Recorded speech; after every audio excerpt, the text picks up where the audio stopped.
Hello बच्चों, आज हम स्टार्ट करने जा रहे हैं dimensional formula and its application. पिछले लेक्चर में आपने देखा है मेजरमेंट का एक बेसिक पार्ट हमने कंप्लीट किया था। आज हम स्टार्ट करेंगे dimensional formula and its application. तो चलिए सबसे पहले देखिए डायमेंशनल फार्मूला क्या होता है। The formula which expresses the derive unit of physical quantity in terms of suitable power of fundamental units is called dimensional formula. मतलब बोलने का मतलब क्या था कि डिराइव यूनिट को अपन क्या करते हैं, suitable power of fundamental quantity के फॉर्म में या यूनिट्स के फॉर्म में क्या करते हैं, शो करते हैं। तो उस फॉर्मूले को ही अपन क्या बोलते हैं, डायमेंशनल फार्मूला। मतलब डिराइव यूनिट को क्या करना है, फंडामेंटल यूनिट्स के सुटेबल पावर के फॉर्म में क्या करना है, एक्सप्रेस करना है। इसी एक्सप्रेशन को ही क्या बोला जाता है, डायमेंशनल फार्मूला बोला जाता है। तो जैसे एग्जाम्पल देखते हैं, देखिए एग्जाम्पल नंबर 1 लेके चलते हैं, किसका, वेलोसिटी। वेलोसिटी कौन सी यूनिट है, डिराइव यूनिट है। तो वेलोसिटी का डायमेंशनल फार्मूला क्या होता है, डिस्प्लेसमेंट अपॉन टाइम। क्या होता है, डिस्प्लेसमेंट अपॉन टाइम। डिस्प्लेसमेंट क्या होता है, एक लेंथ होता है। डिस्प्लेसमेंट क्या होता है, लेंथ। तो इसका फार्मूला क्या आ जाएगा, displacement is a length time T. तो ये आ जाएगा L t-1। तो ये क्या हो गया, dimensional formula of velocity. L t-1 क्या हो गया, डायमेंशनल फार्मूला ऑफ वेलोसिटी हो गया। और इसी से इसका क्या निकाल सकते हैं, यूनिट। तो मीटर पर सेकंड, या बोल सकते हैं मीटर सेकंड -1, इसको लिख सकते हैं मीटर पर सेकंड। तो ये क्या हो गया, इसकी यूनिट हो गया। तो इससे समझ में आ गया डायमेंशनल फार्मूला की हेल्प से अपन क्या निकाल सकते हैं, यूनिट निकाल सकते थे। इसका फर्स्ट एप्लीकेशन हो गया किसका, डायमेंशनल फार्मूला का, to derive unit with the help of dimensional formula. तो यहाँ पे क्या आ जाएगा, मीटर पर सेकंड आ जाएगा। इतना क्लियर हुआ। इसका मतलब अगर इसको चेक करें अपन, तो कोई भी अगर डिराइव यूनिट है उसको अपन suitable power of fundamental units के फॉर्म में रखते हैं। जैसे मास की power A, length to the power B, time to the power C, current to the power D। इस तरीके से आगे और भी ले सकते हैं, केल्विन है ना, temperature to the power E। तो अगर इस फॉर्म में अगर कोई फार्मूला आता है तो उसको अपन बोलते हैं क्या, डायमेंशनल फार्मूला। तो देखिए इस फॉर्म में आया कि नहीं आया, L की पावर 1 T की पावर -1। तो ये जो फॉर्म होगा वो क्या कहलाएगा, डायमेंशनल फार्मूला कहलाएगा। इतना क्लियर हुआ। जैसे सेकंड देखते हैं आप, एक्सीलरेशन का। एक्सीलरेशन क्या होता है, वेलोसिटी अपॉन क्या होता है, टाइम होता है। वेलोसिटी अपॉन क्या होता है, टाइम होता है। तो वेलोसिटी का डायमेंशन फार्मूला क्या होता है, L t-1। अभी जस्ट निकाले L t-1, और नीचे क्या आ जाएगा, टाइम आ जाएगा। जब इसको सॉल्व करेंगे तो ये हो जाएगा L t-2। तो ये जो L t-2 है वो एक्सेलरेशन का क्या है, डायमेंशनल फार्मूला है।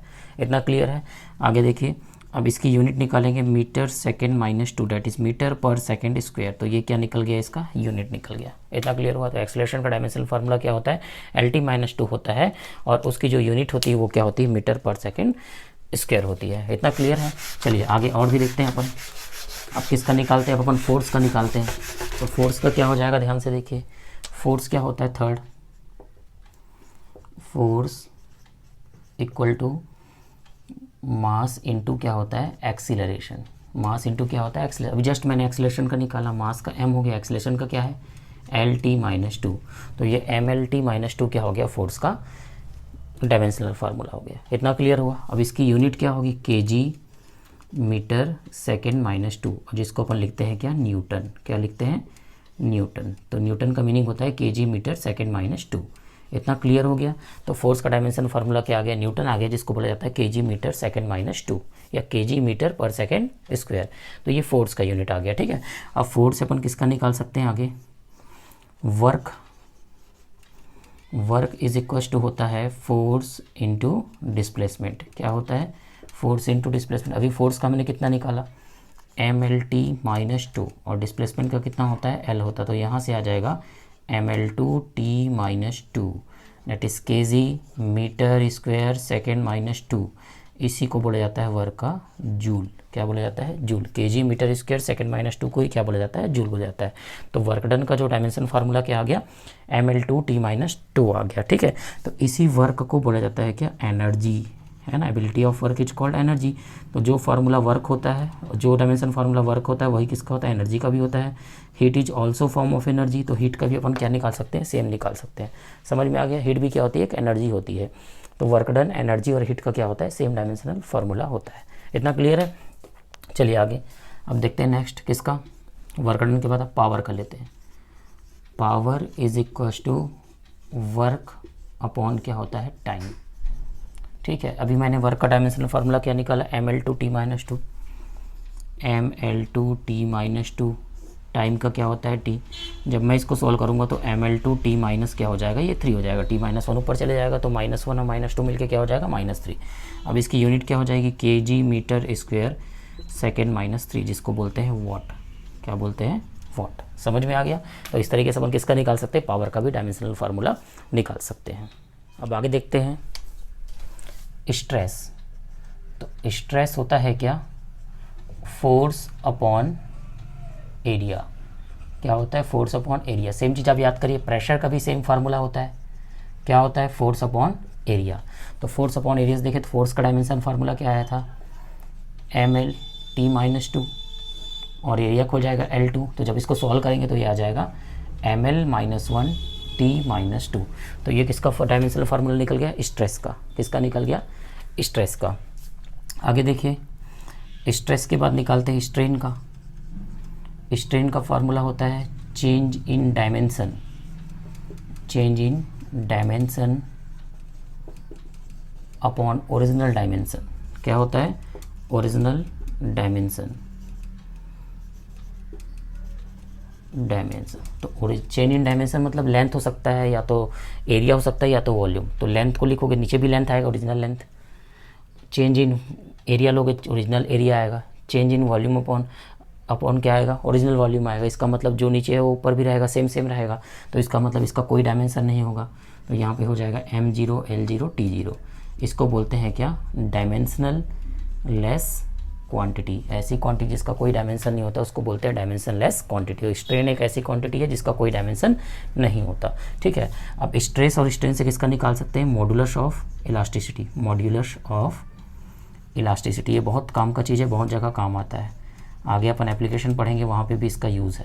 मॉड्यूलस ऑफ इलास्टिसिटी क्या होता है, स्ट्रेस अपॉन क्या होता है, स्ट्रेन होता है। ठीक है भाई, अब स्ट्रेस का मैंने निकाल दिया ml-1 t-2।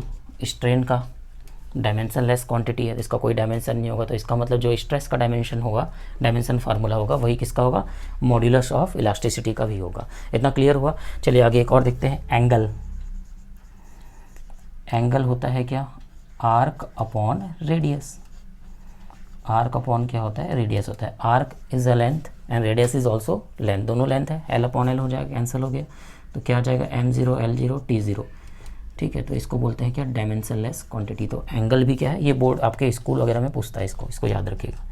कई लोग इसका भी निकाल के आते हैं ना भाई, तो आपको ध्यान रखना है एंगल क्या है, डायमेंशन लेस क्वांटिटी। इसका कोई डायमेंशन कोई डायमेंशंस नहीं होते, इसको ध्यान रखिएगा। आर्क अपॉन रेडियस, इतना क्लियर हुआ। चलिए अब आगे देखते हैं, आगे किसका, चार्ज का। तो चार्ज का देखते हैं, चार्ज क्या होता है, चार्ज होता है क्या, करेंट इनटू टाइम। क्या होता है, करेंट इनटू टाइम, है ना भाई, पढ़े ना, current is equal to charge upon time. तो charge is equal to current into time, ये 10th क्लास का है। तो यहाँ पे करेंट का एम्पियर हो गया और टाइम का हो गया t। तो इसका डायमेंशनल फार्मूला क्या आ गया, at, मतलब m0 l0 at लिख सकते हैं इसको। ठीक है, अब आगे देखते हैं किसका, पोटेंशियल का। पोटेंशियल क्या होता है, वर्क अपॉन चार्ज। क्या होता है, work upon charge. Work ml2 t-2 पढ़ चुके अपन। चार्ज अभी जस्ट मैंने निकाला चार्ज का 80। तो जब इसको सॉल्व करेंगे तो आ जाएगा ml2 t-3 और a-1, है ना भाई। ये t-1 यहाँ, +1 ऊपर जाके -1 -3 हो गया, और a प्लस वाला ऊपर जाके -a- हो गया। ठीक है, तो ये निकल गया पोटेंशियल का। अब आगे निकालते हैं रेजिस्टेंस का। तो रेजिस्टेंस का डायमेंशन फार्मूला क्या हो गया, तो R पढ़े हैं, V/I होता है, ओम्स लॉ याद आया। ठीक है, तो यहाँ पे हो जाएगा पोटेंशियल अपॉन करेंट। क्या हो जाएगा, पोटेंशियल डिफरेंस बोल सकते हो, है ना। पोटेंशियल डिफरेंस अपॉन क्या हो जाएगा, करंट हो जाएगा। पोटेंशियल डिफरेंस या पोटेंशियल का कितना आया, ml2 t-3 a-1 आया, और करंट हो जाएगा क्या, फिर से at। अपन जब निकाल चुके करंट का, सॉरी करंट का at नहीं होगा, चार्ज का होता है। तो यहाँ पे करंट का क्या हो जाएगा, a हो जाएगा। तो जब इसको सॉल्व करेंगे तो आ जाएगा ml2 t-3, और ये a-1 क्या हो जाएगी, एक -1 और आ जाएगा तो -2 हो जाएगा। ठीक है, तो ये किसका निकल गया, रेजिस्टेंस का। अब देखते हैं प्लैंक कांस्टेंट का। किसका, प्लैंक कांस्टेंट। तो प्लैंक कांस्टेंट का जो फार्मूला होता है वो होता है E is equal to H F. तो H इज इक्व टू क्या हो जाएगा, ई एफ होता है। ये H जो कहलाता है वो कहलाता है प्लैंक कांस्टेंट। और E क्या होती है, एनर्जी।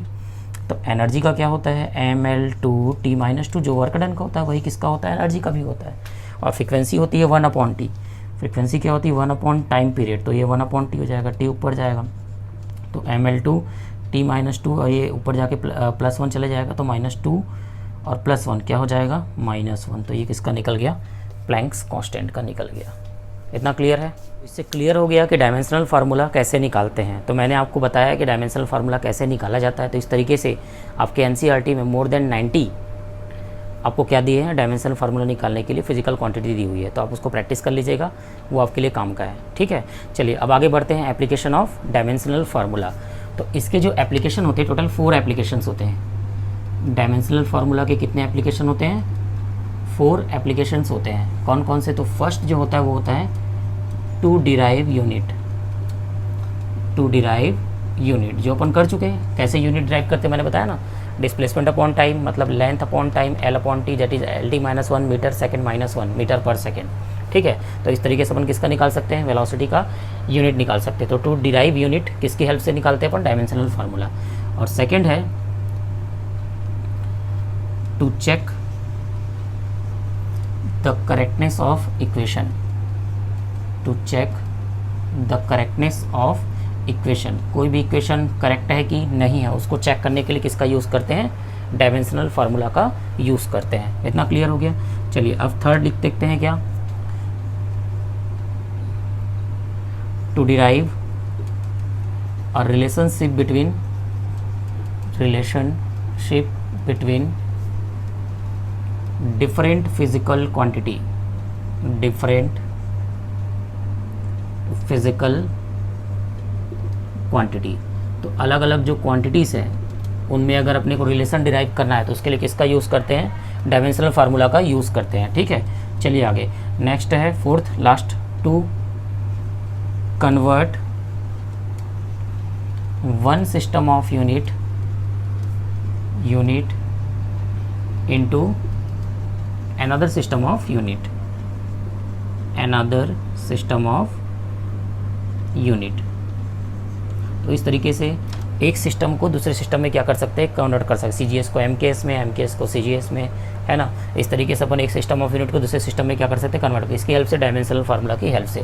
तो ये 4 एप्लीकेशन हैं। तो हम यहाँ से स्टार्ट करेंगे to check the correctness of equation से। चलिए एप्लीकेशन ऑफ डायमेंशनल फार्मूला के पहले थोड़ा सा देख लेते हैं प्रिंसिपल ऑफ होमोजेनिटी क्या होता है, इसका यूज़ है। The dimensions of all the terms on the two sides of the correct physical equation must be same। मतलब जैसे मैं एग्जांपल लेके चलता हूँ, क्या बोलना चाह रहा है, V is equal to U plus AT। ठीक है, तो प्रिंसिपल ऑफ होमोजेनिटी ये बोलता है कि इन सभी के जो डायमेंशंस होंगे आपस में क्या होंगे, सेम होंगे। अगर ये इक्वेशन क्या है, करेक्ट है कि नहीं है वो अपन चेक कर लेंगे। आगे एप्लीकेशन पढ़ेंगे उसमें करेक्टनेस चेक करेंगे। मैंने मान लिया कि इक्वेशन क्या है, करेक्ट है। तो इसमें प्रिंसिपल ऑफ होमोजेनिटी क्या बोलता है, जैसे V का डायमेंशन निकालते हैं, U का निकालते हैं और किसका निकालते हैं, AT का। इन सब का डायमेंशनल फार्मूला क्या होता है, सेम होता है। V क्या होता है, इनिशियल वेलोसिटी, V क्या होता है, फाइनल वेलोसिटी। तो फाइनल वेलोसिटी का dimension formula velocity LT-1।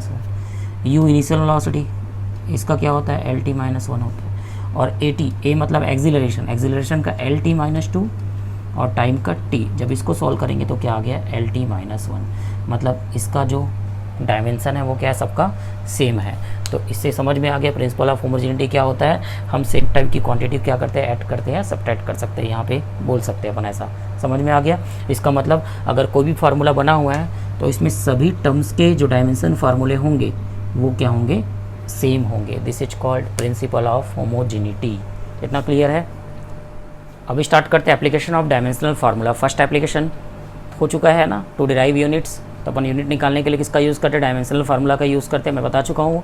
Second start करते हैं to check the correctness of the equation. Equation correct है कि नहीं, कैसे चेक करेंगे, सबसे पहले क्या निकालेंगे, LHS। LHS में क्या है, V मतलब velocity, final velocity LT-1। Same वैसे ही क्या निकाल लेते हैं, RHS निकाल लेते हैं, U प्लस AT, है ना भाई। U velocity LT-1, A LT-2, T की वैल्यू क्या है, T टाइम T हो जाएगा।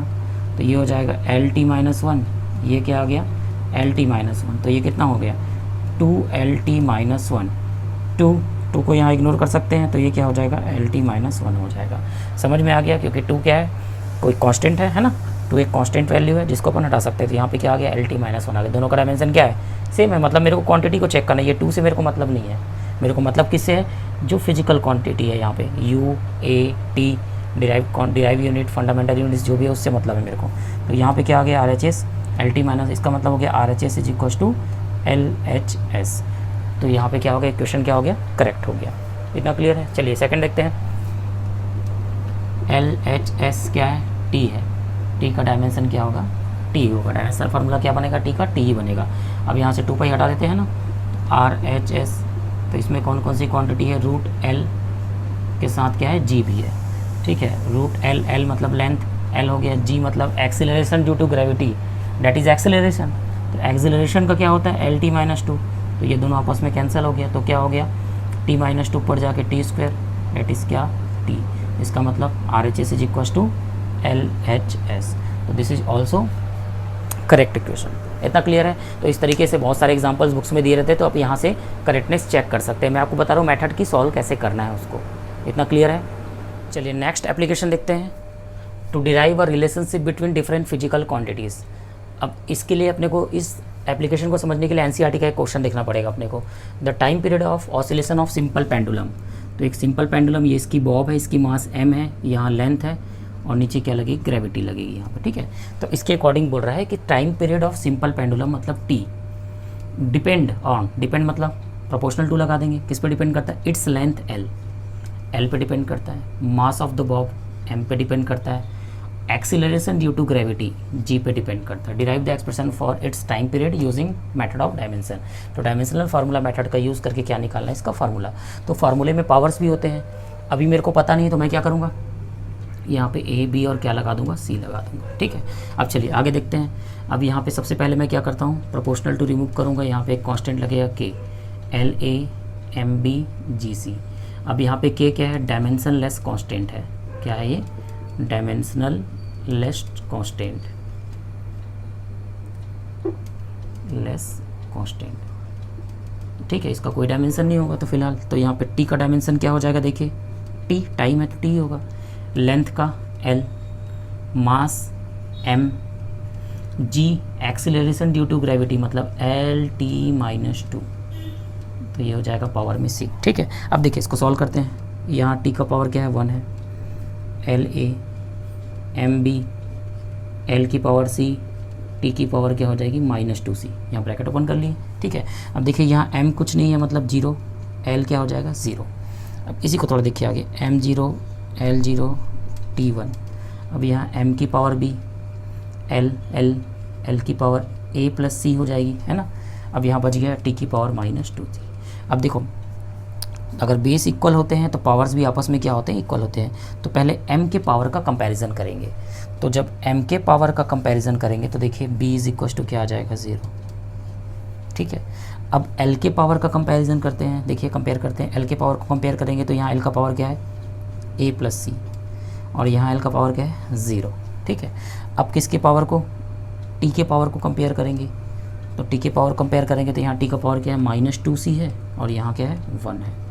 तो C = क्या आ जाएगा यहाँ से -1/2। C की वैल्यू क्या आ जाएगी -1/2। अब यहाँ C की वैल्यू पुट करते हैं -1/2, तो यहाँ A की वैल्यू आ गई क्या 1/2 और B क्या है, ऑलरेडी मेरे को क्या मिल गया है 0 मिल गया है। चलिए यहाँ पे आते हैं, अब यहाँ पे वैल्यू पुट करते हैं। अब देखिए T = K, L की पावर क्या A, L की पावर A मतलब कितनी है, हाफ, तो L की पावर हो जाएगी हाफ। इतना क्लियर है। अब यहाँ M की पावर B, तो मतलब M की पावर क्या आ जाएगी 0 और G की पावर क्या है C है, यहाँ पे C मतलब कितना आया -हाफ, तो यहाँ पावर है -हाफ हो जाएगा। तो इसको लिख सकते हैं T = K L½ ये नीचे आके क्या हो जाएगा G½ हो जाएगा और इसी को लिख सकते हैं T = K और यहाँ पे आ जाएगा √L/G। ये अपना फार्मूला आ गया। और यहाँ पे चाहो तो लिख सकते हो वेयर K = क्या होता है 2 पाई, तो यहाँ पे आ जाएगा T = 2 पाई √L/G। तो इस तरीके से अपन डायमेंशनल फार्मूला मेथड का यूज़ करके अलग अलग फिजिकल क्वांटिटी के बीच फार्मूला डिराइव, रिलेशन डिराइव कर सकते हैं। समझ में आ गया? चलिए नेक्स्ट न्यूमेरिकल देखते हैं।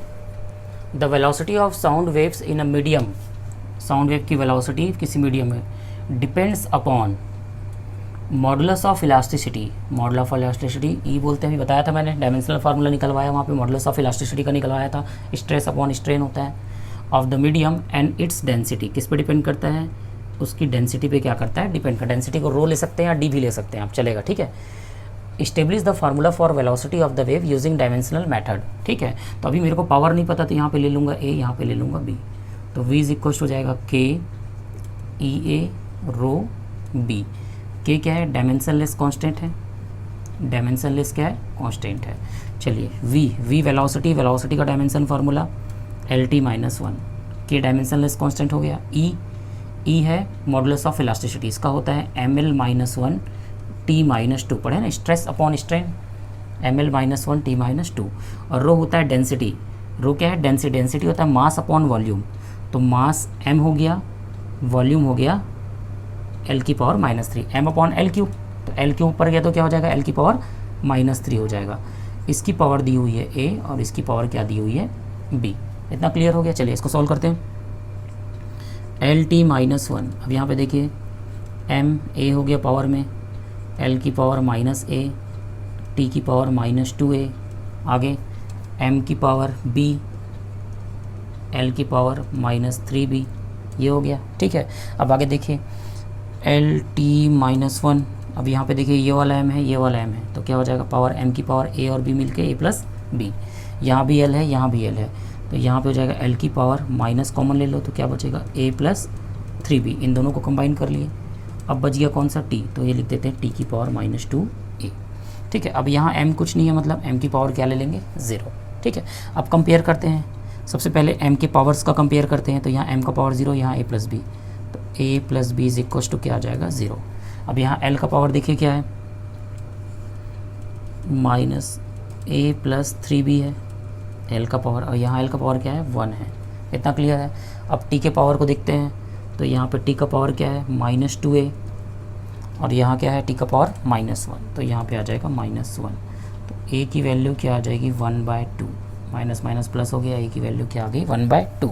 अब देखिए यहाँ से भी निकालो, चाहे यहाँ से आंसर सेम आएगा, तो अपने को इजी कहाँ पे पड़ेगा, यहाँ से पड़ेगा, तो यहाँ a की वैल्यू रख देते हैं वन बाय टू, तो यहाँ b की वैल्यू क्या आ गई, माइनस वन बाय टू, इस तरीके से। तो यहाँ से a निकल गया और यहाँ से क्या निकल गया, b निकल गया। अब इस वैल्यू को अपन यहाँ पुट कर देते हैं, तो v इज इक्वल टू क्या हो जाएगा, k e की पावर कितनी आई, a मतलब कितना आया है, वन बाय टू, और रो की पावर क्या होती है, माइनस वन बाय टू। तो इस तरीके से v इज इक्वल टू क्या आ गया, k अंडर रूट ई की power, under root E upon क्या आ जाएगा, rho minus one by two नीचे चले जाएगा। तो ये हो गया क्या, वेलोसिटी का फार्मूला। इतना क्लियर है? उम्मीद है आप लोग को आज का टॉपिक बहुत अच्छे समझ में आया होगा। आज हमने डायमेंशनल फार्मूला पढ़ा, डायमेंशनल फार्मूले के एप्लीकेशंस पढ़े। एप्लीकेशन में अपने तीन एप्लीकेशन कवर किए हैं, कौन कौन सा, first to derive unit, second to check the correctness of equation, and third था to derive a relationship between different physical quantity. अब इसमें से एक बच गया, to convert one system of unit into another system of unit. तो उसे अपन next video में या नेक्स्ट लेक्चर में कंटिन्यू करेंगे, ठीक है। उसके साथ ही साथ प्रिंसिपल ऑफ होमोजेनिटी के कुछ क्वेश्चंस करेंगे जो एग्जाम के लिए इंपॉर्टेंट होते हैं। तब तक के लिए मेरे वीडियो को शेयर करिए, सब्सक्राइब करिए। Thank you so much.